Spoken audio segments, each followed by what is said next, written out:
Bonjour à tous, on commence cette revue de presse en Allemagne, où le jeune Erling Haaland a encore frappé. Après son triplé en 20 minutes pour son premier match avec Dortmund, l'attaquant norvégien de 19 ans a cette fois claqué un doublé en 25 minutes de jeu contre Cologne, victoire finale 5-1 du BVB. De quoi enflammer les médias allemands forcément, comme l'Express, qui en fait sa couverture, puisqu'il en est déjà à 5 buts sous ses nouvelles couleurs, le tout en seulement 57 minutes de temps de jeu. Des statistiques tout simplement incroyables, Haaland fait aussi les gros titres de Bild ce samedi, après ce deuxième match encore monstrueux. On part maintenant en Angleterre où un autre Norvégien fait parler, il s'agit d'Ole Gunnar Solskjaer, actuellement en pleine tourmente avec Manchester United. L'entraîneur des Red Devils est sous le feu des critiques alors que son équipe est toujours autant à la peine.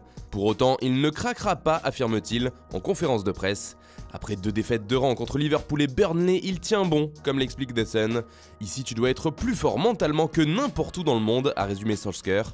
Pas sûr toutefois que la force de caractère l'aidera à garder sa place s'il ne parvient pas à changer cette spirale de défaites. En Italie, le mercato bat son plein. Pour le Corriere dello Sport, c'est sûr, Christian Eriksen va aller à l'Inter. L'annonce officielle sera faite lundi, de même que le départ de Matteo Politano en direction du Napoli, même s'il s'agit ici d'un prêt avec obligation d'achat de 25 millions d'euros, écrit le journal. Mais ce qui nous intéresse tout particulièrement, c'est le dossier Layvin Kurzawa. Hier, nous vous confirmions que le latéral gauche était bien en partance pour la Juventus, en échange de Mattia De Sciglio. Mais aujourd'hui, dans la presse transalpine et notamment Sky Italia, on apprend que tout serait déjà bouclé et qu'il s'agirait bien d'un échange sec. On part maintenant en Espagne où le Barça affronte ce soir Valence, une belle affiche qui sera surtout l'occasion d'observer un certain Rodrigo, dont le nom revient avec insistance à Barcelone.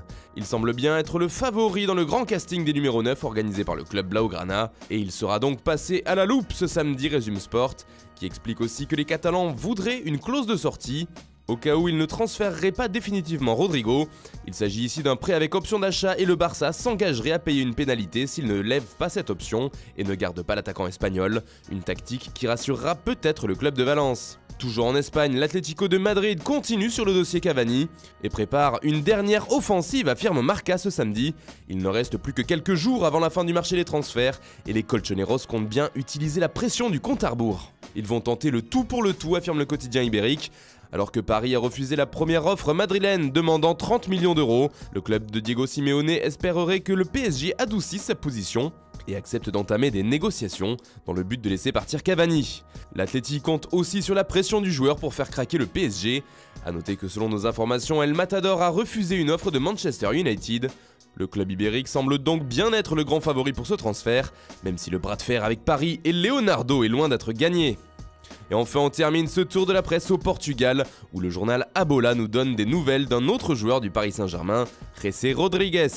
Selon le quotidien, le Sporting souhaiterait casser son prêt et le voir rentrer en France. Mais le PSG refuse et serait intransigeant. José doit rester à Lisbonne et ne reviendra pas cet hiver au sein de l'effectif parisien. Voilà, c'est tout pour ce matin, bonne journée à tous, on se retrouve très vite pour une nouvelle vidéo sur Foot Mercato.